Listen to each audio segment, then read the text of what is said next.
हाय, मैं हूं नजम अलवी और वाचिंग माय वीलॉग चैनल। इस वक्त हम एक बहुत ही खूबसूरत सी जगह बैठे हुए हैं और ये पीछे कंस्ट्रक्शन वगैरह हो रही है और ये ख़ास ही रोड है जिससे हम लोग जा रहे हैं। लेकिन ये कि ये स्टॉकहोम सिटी का एक शहर है और जहाँ पर हम इस वक्त खड़े हुए हैं अपने ट्रांसपोर्ट के इंतज़ार में। तो आज की ख़बर, जो बहुत अच्छी ख़बर मुझे मिली है भाई, वो मैं आपसे शेयर करना चाह रहा हूँ। और ख़बर यह है कि सऊदी अरब जो इसराइल को तो तस्लीम कर ही लेगा। जैसा कि आप सब लोग जानते ही हैं कि सऊदी अरब इसराइल को तस्लीम कर लेगा। लेकिन उसको तस्लीम कराने के लिए जो प्रेशराइज़ किया गया है मुस्लिम नेशन को, कि पहले इनको कर्ज़ा दिया जाता है, फिर कर्ज़े में डिबो दिया जाता है, फिर उसके बाद अपनी बातें मनवाई जाती हैं, क्योंकि मज़ीद कर्ज़ा देने के लिए उनका मुल्क आगे मुतामिल नहीं होता और आगे चल नहीं पाता। और कर्ज़े का किस्त अदा करने के लिए भी उन्हें और आईएमएफ की मदद से कर्ज़ा लेना पड़ता है और आईएमएफ की बातें मानना पड़ती है। कभी वो बिजली का बिल बढ़ा देते हैं, कभी गैस का बिल बढ़ जाता है, कभी बस हर तरीके से प्रेशराइज करते हैं। बस इतना रह गया है कि वो पाकिस्तान के नेशनल रिसोर्सेज और इनका उन पर कब्ज़ा कर लें, या किसी भी मुल्क, खाली मैं पाकिस्तान की बात नहीं कर रहा हूँ, किसी भी मुल्क को कब्ज़ा कर सकते हैं। तो हमें इस चीज़ की एहतियात करनी चाहिए कि हम जो कर्ज़ा ले रहे हैं या जो लीडरान हमारे आके बैठे हैं और जो कर्ज़े पे कर्ज़ा लिए जा रहे हैं और अपनी जेबें भरे जा रहे हैं, क्योंकि अब तो हर आदमी को पता है और हर आदमी की ज़बान पे है कि भाई लीडरान जो है ये करप्शन वगैरह करते हैं। ठीक है, पकड़े नहीं जाते, सबूत नहीं मिलता, सब कुछ नहीं मिलता। लेकिन ये कि जो हमारी हुकूमत, जो भी हुकूमत आए, ज़ाहिरी बात है अब हम इतना ज़्यादा तो हमें एतबार है नहीं हमें। तो इस वजह से जो भी हुकूमत आए उस पर एक चेक एंड बैलेंस होना चाहिए। कोई नेशनल सिक्योरिटी काउंसिल होनी चाहिए जो कर्ज़ों पे वॉच रखे, नज़र रखे, क्योंकि हमारे पार्लियामेंटेरियन जो हैं वो सब लोग जो है कर्ज़े में से उनको हिस्सा दिया जाता है, तो इसलिए सब जो है कर्ज़ा मंजूर कर लेते हैं और हमारा मुल्क मज़ीद कर्ज़ा ले लेता है। और कर्ज़ा ले लेके क्योंकि ये लोग तो भाग जाते हैं और कर्ज़ा देना होता है आवाम को। तो जिन्होंने कर्ज़ा अदा करना है कम से कम उनसे पूछा करें कि भाई हम कर्ज़ा लें या ना लें। अब ज़ाहिर बात है, तरक्याती काम करवाने के लिए कर्ज़ा लेने की क्या ज़रूरत है। लेकिन इतना कर्ज़ा लिया गया है कि मुल्क को जो है बर्बाद करके रख दिया। लेकिन उसके बावजूद मुहिब वतन रहते हैं बेचारे। ऐसे कैसे मुहिब वतन है जो कर्ज़ा लेके मुल्क को बर्बाद कर दे।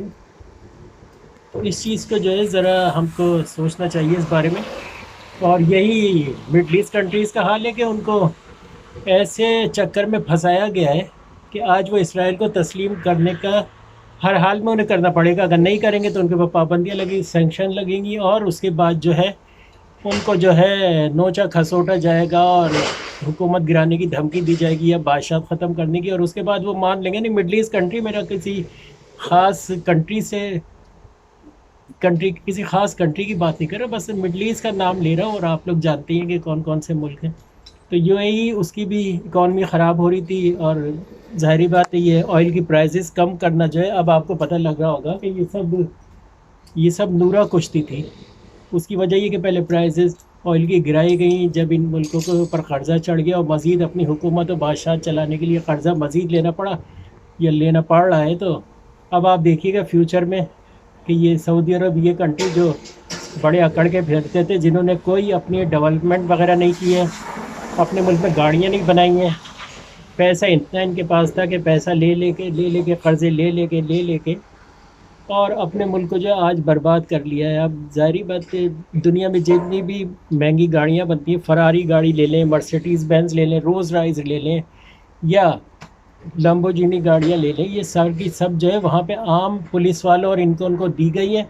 और ज़ाहिरी बात है, किसने इनको मशवरा दिया था इतनी महंगी महंगी गाड़ियाँ लेने का। ये सारी बातें, इतनी महंगी महंगी गाड़ियाँ दी और पूरी इकॉनमी मुल्क की बर्बाद कर दी। और इस तरह नहीं होना चाहिए।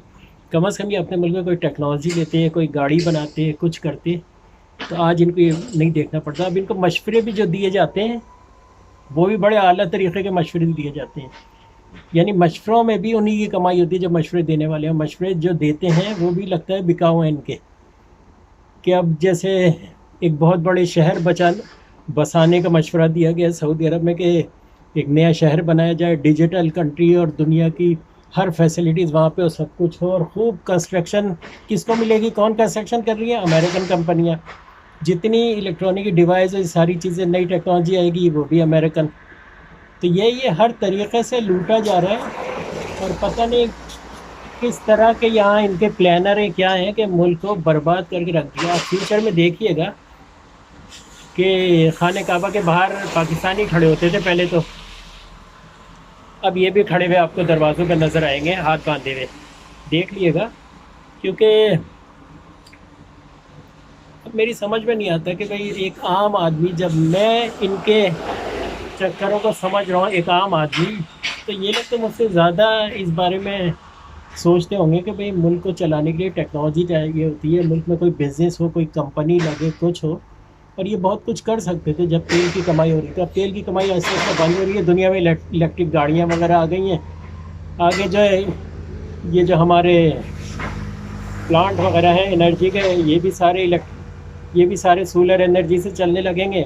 और दुनिया में जो है बैटरीज़ वगैरह और सोलर पैनल वगैरह फ्लेक्सिबल जो है ईजाद हो गए यूरोप वगैरह में, जिसकी वजह से इनका तियापाचा और होने वाला है। क्योंकि फ्लेक्सिबल यहाँ पे अभी इन्वेंशन एक नई हुई है। स्वीडन में हूँ मैं इस वक्त, स्वीडन के शहर स्टॉकहोम में।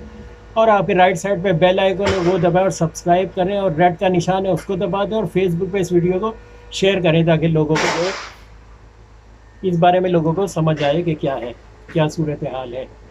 खैर जो भी सूरत हाल है, लेकिन ये मैं आपको बता रहा हूँ, शायद किसी की समझ में मेरी बात आ जाए कि भाई हर वक्त जो है, हर वक्त आपके नेचुरल रिसोर्सेज काम नहीं करते हैं। एक वक्त ऐसा भी आता है जब ख़त्म हो जाते हैं। हम भी कोई गलत काम नहीं करें। मेरा ताल्लुक पाकिस्तान से, और पाकिस्तान में ही बलूचिस्तान में मार्बल वगैरह निकलता है, और मार्बल वगैरह जो है सारा का सारा पहाड़ काट के, किस अक्लमंद ने पता नहीं मशवरा दिया है कि तुम रॉ मटेरियल ले जाओ वहाँ से टाइल बना के हमें ही बेचो। अब इटालियन मार्बल है, ज़्यादातर मार्बल पाकिस्तान का और ये थर्ड वर्ल्ड कंट्री का होता है। वो जाके उसको फिनिशिंग करते हैं, और वही जो कि 1,000 रुपये का एक जो है हमें टाइल वगैरह बेचते हैं। लेकिन ये कि उनकी फिनिशिंग और सारा कुछ है। लेकिन हम अपने आप भी फैक्ट्रियाँ लगा सकते हैं, मार्बल बेच कर सकते हैं, बजाय इसके कि पूरा पहाड़ काट काट के उनको भेज दें।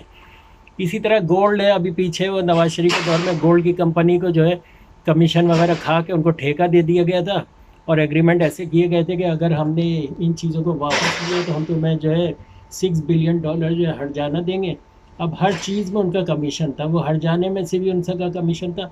तो जो लोग हम लोगों को, हमारे मुल्कों को इस बुरी चीज़ों में फंसाते हैं, बुरी प्लानिंग में, और ख़ुद तो खा पी जाते हैं, और आवाम जो है उनके कर्ज़े वापस करती है। तो आवाम को भी ज़्यादा सोचना चाहिए कि इनको वोट देते वक्त कम से कम एक बार किया करें, दोबारा वोट ना दिया करें। आपके घर में पानी नहीं आ रहा, तो पानी तो दुनिया में हर जगह है, लेकिन ये हमारे लीडरान जो हैं, पानी का जो प्रोजेक्ट होता है वो सारे पैसे खा जाते हैं, फ़ाइलों पे साइन हो जाते हैं।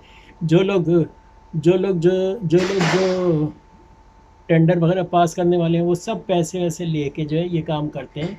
हर आदमी को पता है, खाली मैं इल्ज़ाम लगाने की ज़रूरत नहीं है। अगर आप चाहें तो भाई इनको चेक करें, इनकी जायदादें चेक करें, ख़ास तौर पे इनके रिश्तेदारों के बैंकों के लॉकर चेक करें, क्योंकि उसमें पैसा भरा है। अभी पीछे कितने जो है ये बलूचिस्तान के वज़ीर थे, वो पकड़े गए थे, उनके घर से 2 अरब रुपए निकले थे।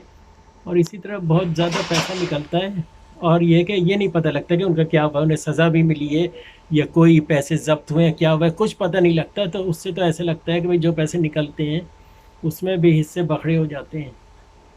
तो ये सारी बातें, पता नहीं पाकिस्तान कहाँ जा रहा है। अब मिडल ईस्ट कंट्री जो है, आने वाले वक्त में आप इनको जो है, इनको भी आप एक तरीक़े का भीख मांगते ही देखेंगे आप। और क्या करेंगे? पहले ईरान इराक़ को लड़वाया, फिर जब दोनों में से जो कमज़ोर हुआ, यानी मुर्दार माल जो खाता है ना, गिद्ध जो है वो मुर्दा खाता है हमेशा, तो उन दोनों को लड़वाया ईरान इराक़ को। खूब असला दोनों को बेचा, एक को ईरान असला बेच रहा था, दूसरा इराक़ को असला बेच रहा था। सद्दाम हुसैन बहुत अच्छे दोस्त थे। उसके बाद सद्दाम हुसैन को इल्ज़ाम लगाया कि इनके पास केमिकल वेपन है, ये वो, जो कि ना निकले आखिर में। लेकिन ये है कि पूरे मुल्क में 1 मिलियन लोगों को कत्ल कर दिया उठा के।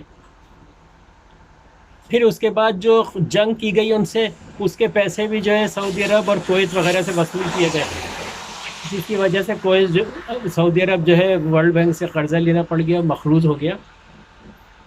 लेकिन जंग किसने लड़ी? इन लोगों ने लड़ी, सारा पैसा उनसे वसूल किया। उनको डराया ये कि सद्दाम हुसैन आज कुवैत में दाखिल हुआ है, कल तुम्हारे मुल्क में कब्ज़ा कर लेगा, इसको रोकना ज़रूरी है। सारा पैसा उनसे वसूल किया जंग की, और जंग क्या की, ऊपर से बम शम गिराते रहे और पूरा मुल्क तहस नहस कर दिया। इबादत गाहें भी तोड़ी गई, लेकिन सब खामोश बैठे रहे। हमारे यहाँ जो ज़रा ज़रा सी बात पे जो है कोई गैर मुल्की कंट्री में कोई गुस्ताखी करे तो पूरा मुल्क जला के रख देते हैं, लाइटें तोड़ देते हैं। भाई, एक आदमी अगर अलग मज़हब का है, उससे हमारे मज़हब का क्या ताल्लुक़ है? वो तो ऐसी हरकतें करेगा।